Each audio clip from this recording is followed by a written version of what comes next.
Hello नमस्ते, welcome to अलीका classes. आज हम 5वां चैप्टर पढ़ेंगे। 5वें चैप्टर में हम धातु रूप के विषय में पढ़ेंगे। चैप्टर का नाम है धातु रूप सामान्य परिचय, यानी धातु रूपों का सामान्य परिचय। धातुओं का क्या प्रयोग है, धातु रूप कैसे बनते हैं, कौन से प्रत्यय प्रयोग होते हैं, धातुओं का प्रयोग हम कहाँ करते हैं, ये सब जानकारी हमें इस चैप्टर से मिलती है। चैप्टर स्टार्ट करते हैं।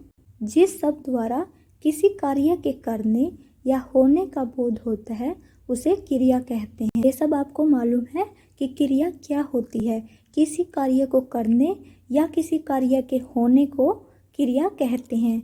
जैसे वह पढ़ता है, वह सोता है, वह खाता है। यहाँ पर क्या हो रहा है, क्रिया हो रही है। खाना, सोना, पढ़ना। खाना, पढ़ना, सोना, ये सब क्या होती हैं, क्रियाएं, क्योंकि ये किसी कार्य को बताती है, किसी एक्शन को बताती हैं। किसी कार्य के करने या होने का बोध हो उसे क्रिया कहते हैं। क्रियापद के मूल रूप को धातु कहते हैं, यानी कि क्रियापद का जो मूल रूप होता है उसे धातु कहते हैं। धातुओं से ही क्रिया बनती है। राम है पुस्तकम पढ़ती। इस वाक्य में राम करता है और उसके द्वारा पुस्तक पढ़ी जाती है। राम के द्वारा क्या किया जाता है, पुस्तक पढ़ी जाती है। ये जो पढ़ना है ये क्या होगी, क्रिया। यहाँ पठ धातु के द्वारा पढ़ना क्रिया का होना प्रकट होता है।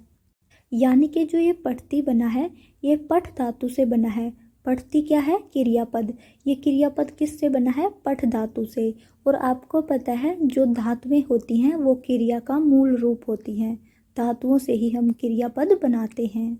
यानी कि जो पठती रूप बना है वो पठ धातु से बना है। पठती का अर्थ होता है पढ़ना। यहाँ पर रामय करता है, पुस्तकम कर्म है, पठती क्या है, क्रिया। ये धातु से बनी हुई है।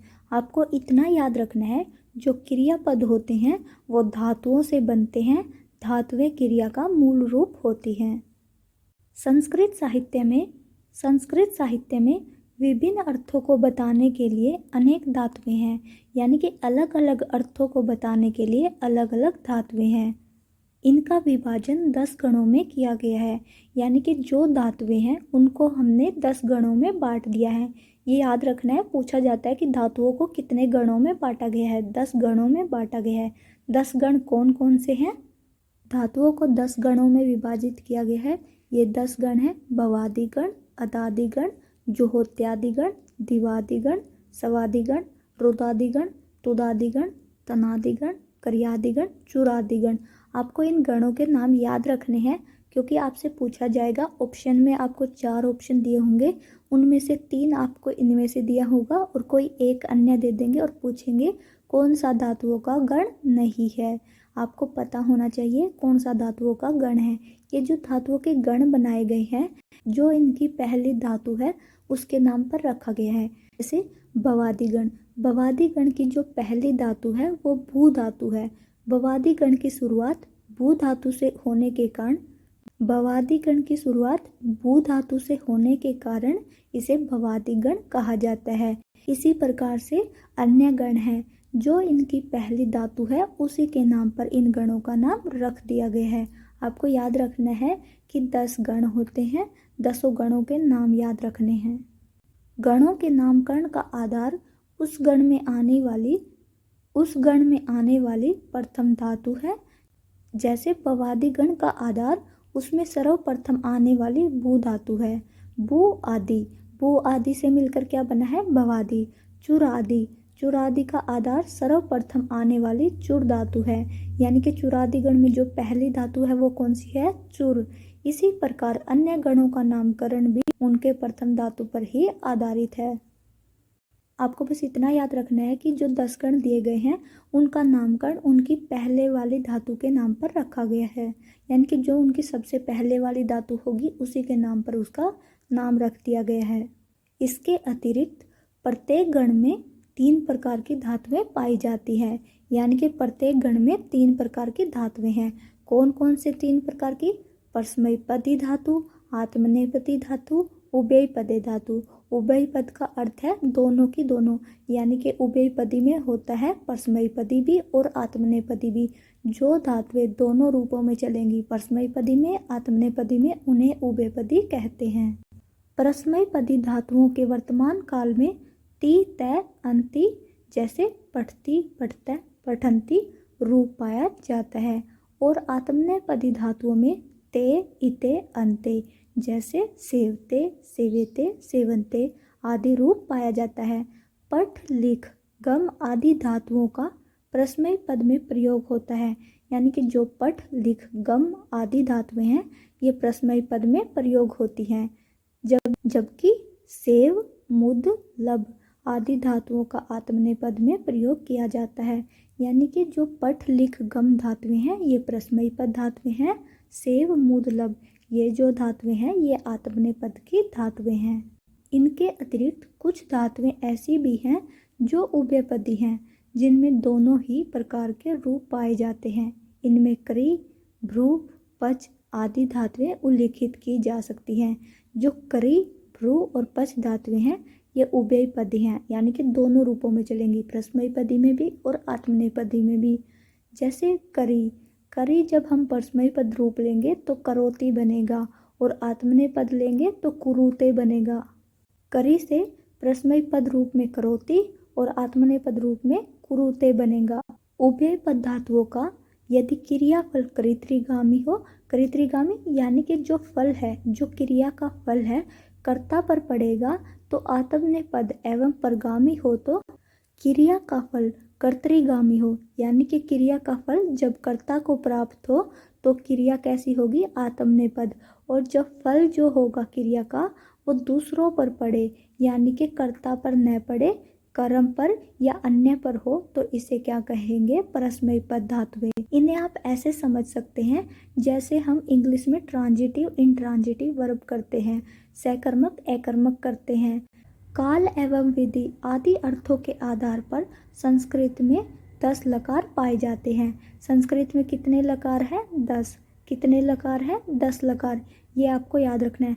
10 हमने गण पढ़े थे, कितने गण पढ़े थे, 10। और 10 ही क्या होते हैं, लकार होते हैं। लकार का अर्थ होता है समय। लकार जो है वो समय को दिखाते हैं। जैसे लट लकार, लट लकार में क्या होता है, जो क्रिया वर्तमान में होती है, जो क्रिया वर्तमान में होती है। ऐसे ही लरिट लकार जो होता है ये भविष्य को दिखाता है। लरिट लकार किसे दिखाता है, भविष्य को। लंग लकार किसे दिखाता है, भूतकाल को।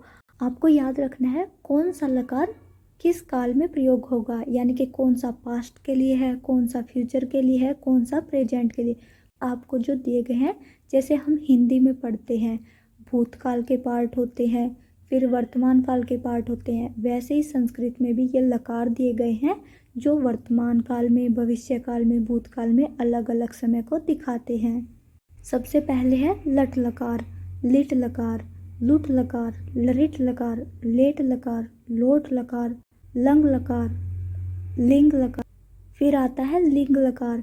ये जो लिंग लकार है ये विधिलिंग और आश्रितलिंग दोनों से मिलकर बना हुआ है।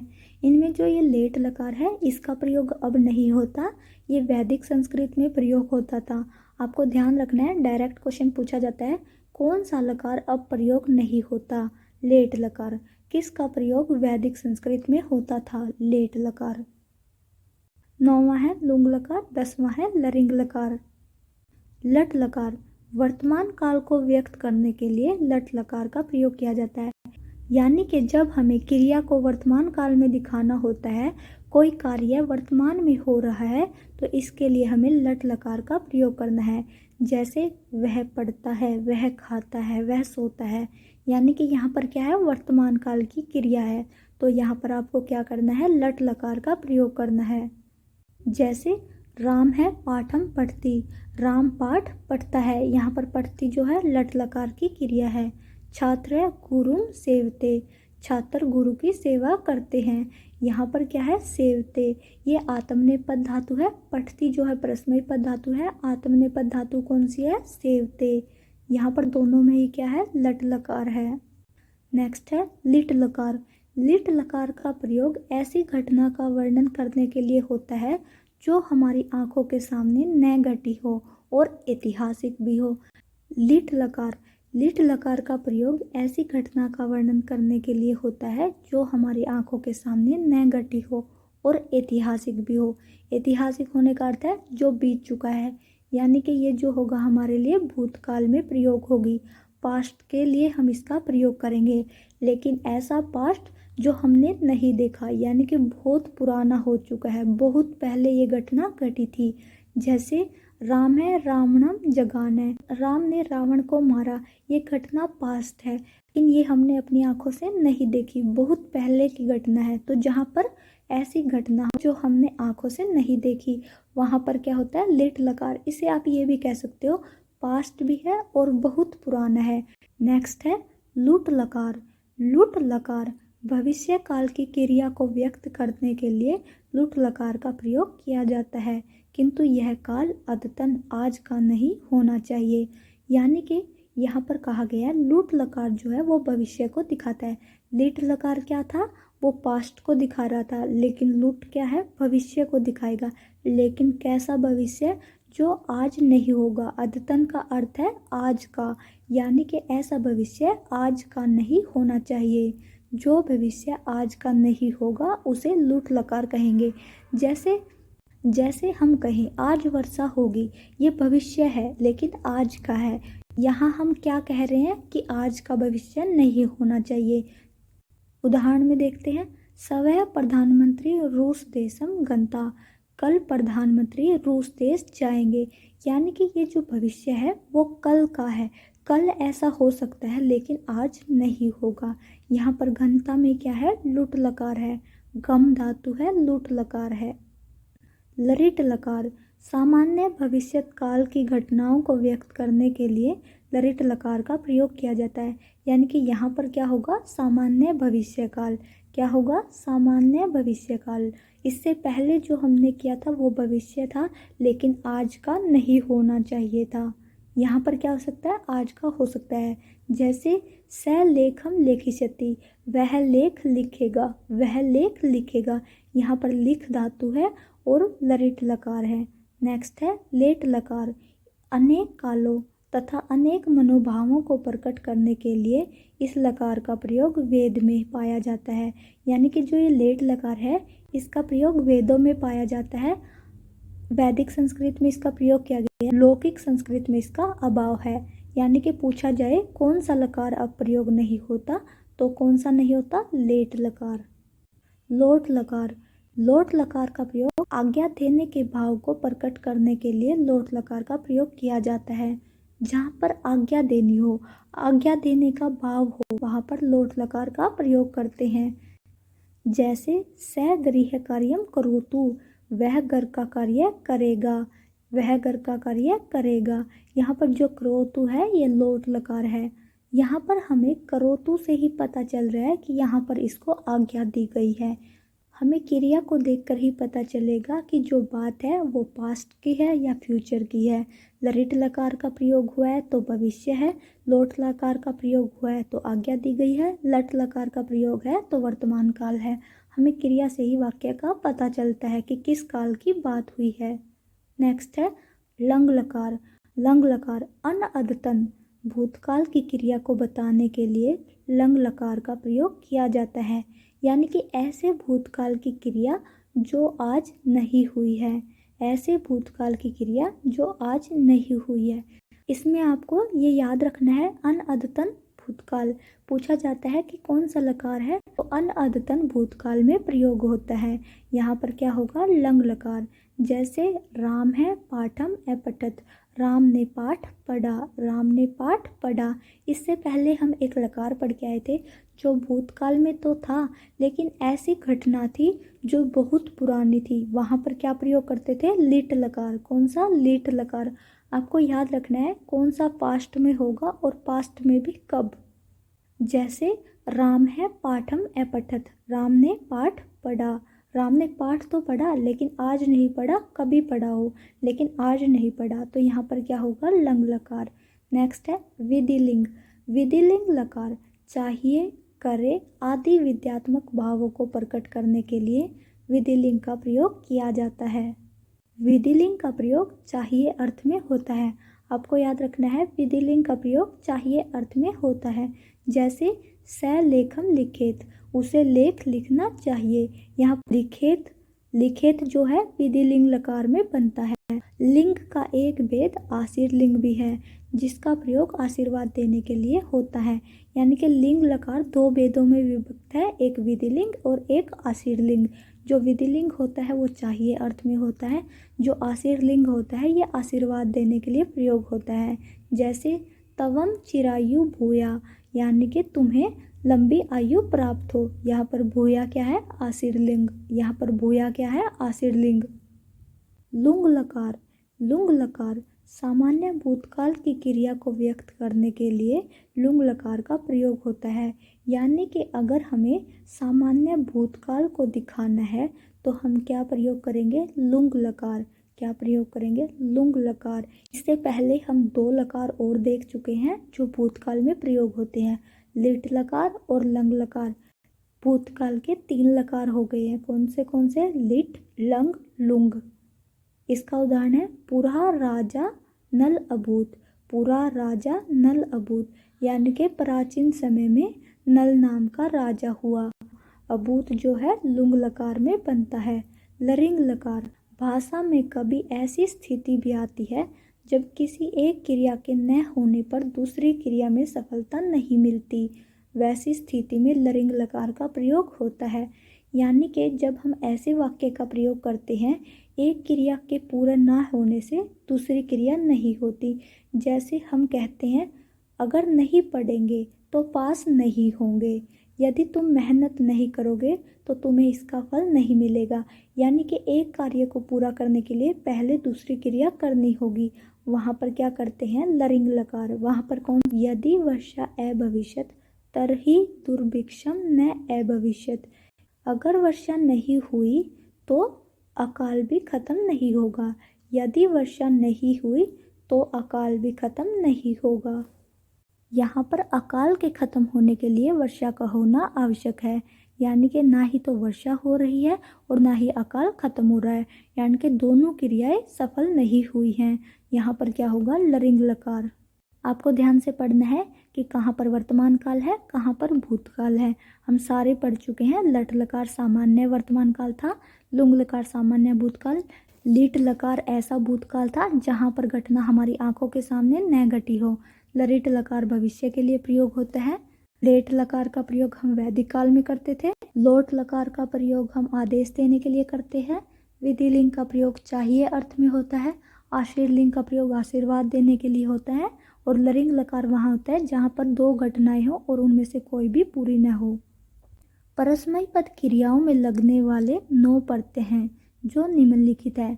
यहाँ पर बताया गया है कि जो परस्मय पद धातुएं होती हैं इनमें 9 प्रत्यय लगते हैं। ऐसे ही जो आत्मनेय पद धातुएं हैं इनमें भी 9 प्रत्यय लगते हैं। परस्मय पद धातुओं में 9 प्रत्यय लगते हैं, आत्मनेय पद धातुओं में 9 प्रत्यय लगते हैं। कुल मिलाकर 18 प्रत्यय होते हैं। कुल मिलाकर 18 प्रत्यय होते हैं। इन प्रत्ययों को तिंग प्रत्यय कहा जाता है। यानी कि पूछा जाए धातुओं में कौन से प्रत्यय यूज होते हैं? तिंग प्रत्यय। इनकी कितनी संख्या है? 18। परस्मय पद क्रियाओं में जो प्रत्यय प्रयोग होते हैं वो कौन से हैं? तिप, तस, जी, सिप, थस, थ, मिप, वस, मस। ये जो 9 प्रत्यय है ये परस्मय पद धातुओं में लगते हैं। इनकी शुरुआत किससे होती है? तिप से। किससे होती है? तिप से। आत्मनेय पद क्रियाओं में 9 प्रत्यय प्रयोग होते हैं। तय, आताम, जय, थास, आथाम, दवम, इट, वही, महिंग। यहाँ पर अंत किससे हुआ है? ज्ञ से। यहाँ पर शुरुआत किससे हुई थी? ती से। तो ये जो ती से शुरुआत होकर जी से अंत हुआ है यही बनाता है तिंग प्रत्यय। क्या बनाता है? तिंग प्रत्यय। और इनकी संख्या कितनी होती है? 18। इनसे क्या बनते हैं? क्रियापद। आपको याद रखना है तिंग प्रत्यय क्रिया में प्रयोग होते हैं, धातुओं के साथ लगते हैं। इनकी संख्या 18 होती है। कौन कौन से होते हैं ये आपको यहाँ पर दिखाए गए हैं, आपको ध्यान रखने हैं, याद नहीं करने हैं, आइडिया रखना है कि कौन कौन से तिंग प्रत्यय होते हैं। थोड़ा सा ध्यान से देखोगे तो आपको समझ आ जाएगा कि ये तिंग प्रत्यय हैं, ये शुभ प्रत्यय हैं। छात्रों की सुविधा के लिए माध्यमिक सत्र को दृष्टि में रखते हुए 5 लकारों में प्रयोग होने वाले प्रत्यय यहाँ दिए जा रहे हैं। इनकी सहायता से छात्रों को धातु रूपों को याद रखने में सहायता मिलेगी। ये कुछ नहीं है, ये आपके काम का नहीं है। यहाँ पर बताया गया है कि आपके सिलेबस में 5 लकार है और उन 5 लकारों के प्रत्यय आपको दिए गए हैं कि उनका कैसे आत्मनेय पद में प्रयोग होता है, कैसे ही परस्मैय पद में प्रयोग होता है। यानी कि 10 लकार में से आपको 5 लकार पढ़ने हैं।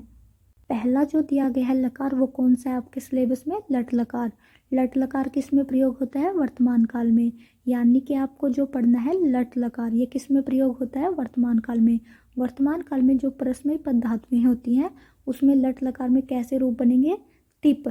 तिप का क्या शेष रहेगा? ती। सिप का क्या शेष रहेगा? सी। मीप का क्या शेष रहेगा? मी। ऐसे ही तय, अंति, थ, व, मैं।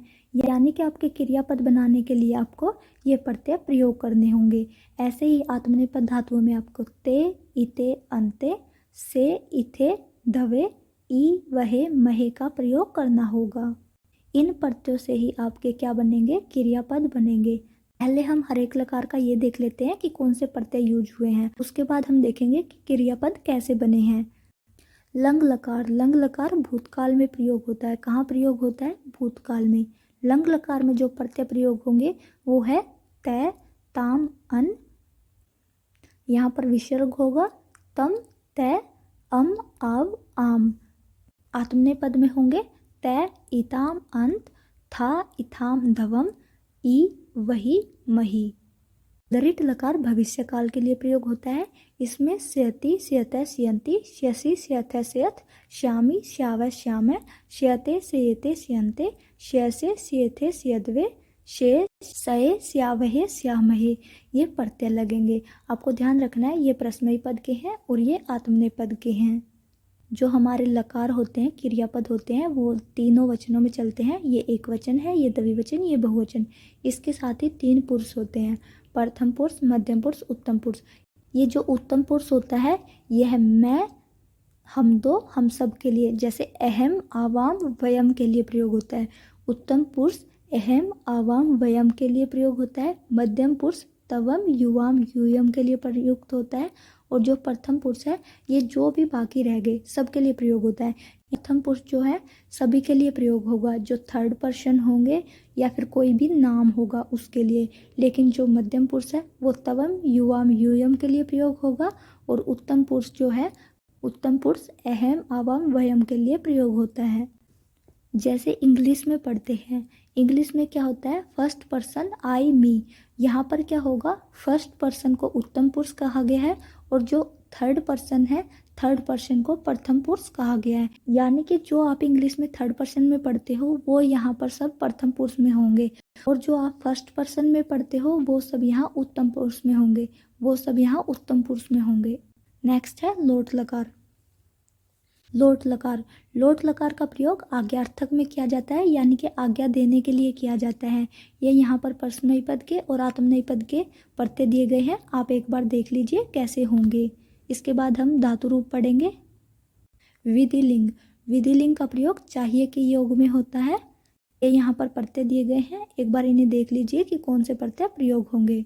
अभी जो हमने पढ़े थे वो प्रत्यय पढ़े थे कि लट लकार में, लिट लकार में, लोट लकार में, विधिलिंग लकार में कौन से प्रत्यय प्रयोग होंगे। अब जो हम देख रहे हैं वो ये देख रहे हैं कि कैसे हमारे रूप बनेंगे। जठ धातु से लट लकार में कैसे क्रिया रूप बनेंगे। जैसे पठ धातु ती प्रत्यय पठती, पठ धातु तय प्रत्यय पठतय, पठ धातु अंति प्रत्यय पठंती। नेक्स्ट है पठसी, पठतय, पठत, पठामी, पठावै, पठामै। आत्मनेपदी धातु। आत्मनेपदी धातुओं में कैसे रूप बनेंगे?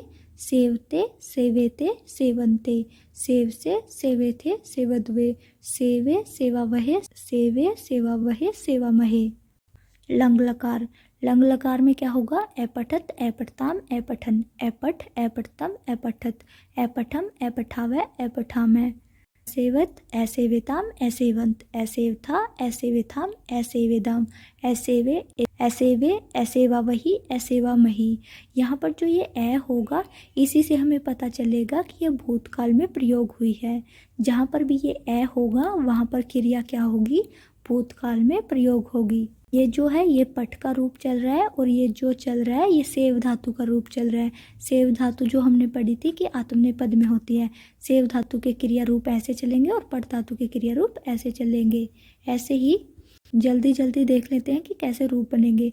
ये आपको याद कर लेने हैं, इनमें पढ़ाने का और कुछ भी नहीं है, बस आपको समझाने का था। ये आपको याद करने पड़ेंगे और कोई ऑप्शन नहीं है। ऐसा ही शब्द रूप है और ऐसा ही धातु रूप है, दोनों के दोनों पढ़ने पड़ते हैं, याद करने पड़ते हैं और दोनों टॉपिक इम्पोर्टेंट हैं। दोनों में क्वेश्चन पूछे जाते हैं।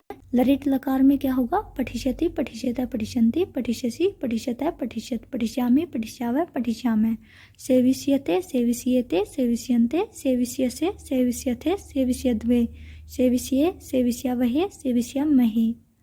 लोट लकार, लोट लकार का प्रयोग आज्ञा देने के लिए किया जाता है।